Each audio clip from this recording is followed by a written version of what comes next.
欢迎收看今天的影片，我们将探讨一个重要的话题：如何成为真正的富有者。不仅仅是赚大钱，而是如何累积财富并保持它。这不是速成的秘密，而是来自成功人士的实践经验。准备好了吗？我们开始吧。很多人认为赚得多就会变有钱，但事实是，赚很多钱的人，最后却一贫如洗的例子比比皆是。例如，许多运动员或明星，即使年收入数百万，几年后却身无分文。关键不在于你赚多少，而在于你如何管理你的财富。真正的财富来自于聪明的财务规划和稳健的投资策略。想要累积财富，需要掌握4大关键因素。这4个变数分别是：1. 专注力， 2. 觉知力， 3. 时间观念， 4. 分散投资。让我们逐一解析这些关键点。1. 专注力的重要性。很多人年轻时总是寻找自己的热情，找到你擅长的事情并投入全部精力才能达到顶尖水准。大多数成功人士并没有多线发展，而是全心投入在一个领域。例如，世界顶尖的专业人士通常花费数十年钻研自己的技术。如果想在经济上成功，最好的策略是集中精力精益求精。2. 节制力，控制开支比赚钱更重要。不是你赚多少，而是你能存多少。很多人总觉得赚得更多就能解决问题，但这是错误的观念。许多收入颇丰的人，因为挥霍无度，最后一无所有。真正的财富来自于节制开支，并将盈余投入投资。与其寻找快钱，不如培养储蓄习惯，并坚持长期投资策略。3. 时间的威力。大多数人都低估了时间复利的影响。许多人认为35岁以后才开始投资就太迟了，但事实是，假设你现在35岁，仍可能再活60年。长期投资的关键不是一次性投入巨额资金，而是持续稳定的累积。透过时间的滚动，复利效果将大幅增加你的资产。4. 分散投资，不要把鸡蛋放在同一个篮子里。很多人都想靠单一投资大赚一笔，例如炒股、创业等，但现实是，市场的变化远超过个人能控制的范围。即使你再聪明，也无法准确预测市场的波动。所以，真正的财富管理是透过分散投资，降低风险。例如，低成本指数基金，在长期来看，表现优于大多数投资专家。这不仅减少财务损失，也降低心理压力，避免因投资失败而陷入困境。为什么专注比兼职更重要？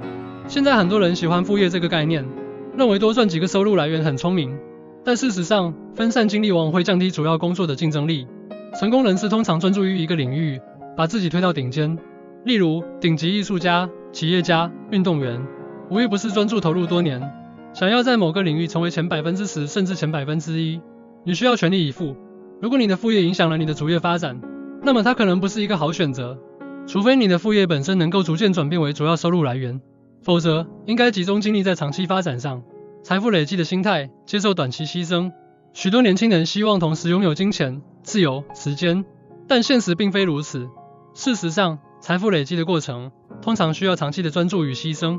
顶尖人士在年轻时往往把大量时间投入工作，而不是享受生活。这并不是说你不能有生活，而是要认识到成功是有代价的。许多人想要一夜暴富，但这往往导致短视近利的行为，例如盲目追求高风险投资，跟风炒作短期热门项目，不愿意长期规划财务目标。真正的财富来自于耐心，并愿意承担短期的不平衡，换取长期的回报。如何避免财务陷阱？许多人因为以下原因导致财务失败： 1. 过度消费，信用卡债务、奢侈品、过多的娱乐开支。 2. 缺乏投资知识。 3. 高风险投资，过于自信，投入过多资金在单一投资项目。 4. 缺乏应急基金，遇到突发事件如失业、医疗费用时无法应对。要避免这些问题，需要建立财务纪律，养成存钱习惯，确保每月收入的一部分投入投资，避免不必要的消费，专注于增加资产。在投资时，务必考虑风险，避免过于激进的策略。年轻人应该如何开始理财？对于刚开始工作的人，以下几点建议可以帮助你快速建立财务稳定。建立应急基金，至少存下3到6个月的生活费，以应对突发情况，避免无谓的负债。信用卡债务、消费贷款都是资产累积的敌人。学习投资基础，从低成本指数基金开始，而不是高风险投资。专注于增加收入，不仅要节省开支，更要努力提升自己的工作技能与薪资。长期规划，不要只考虑1年内的收入，而是思考5年、10年后的财务状况。这些步骤能帮助你在财务上建立稳定的基础，让你未来有更多选择权。职场成功的关键财富累积不只是投资，还与你的职场发展息息相关。如何在职场上成功，影响了你的收入增长速度。以下是几个成功人士常见的职场特质：一、准时与可靠，比起才华可靠度更能赢得信任。二、主动学习，不断提升自己，让自己成为不可或缺的人才。三、建立人脉，成功往往来自于你认识谁，而不是你知道什么。是解决问题的能力，能够提供价值，而不是等待指令的人。最受企业青睐。五、正向态度，乐观、积极、有责任感的人，更容易获得晋升机会。如果你想加快财富积累速度，除了投资，也要在职场上努力提升自己。如何让你的财富自动增长？想要长期保持财富，不仅要会赚钱，还要学会让钱帮你工作。以下是几个财富自动化的策略：设定自动储蓄，每月固定转账到投资账户，确保长期累积财富。利用复利，越早开始投资，复利的力量越强大。自动投资，使用定期定额投资 DCA 策略，避免市场波动影响情绪，降低投资成本，选择低成本的 ETF 或指数基金，而不是昂贵的主动管理基金。这些方法能够让你的财富随着时间增长，而不是因为错误的投资决策而损失。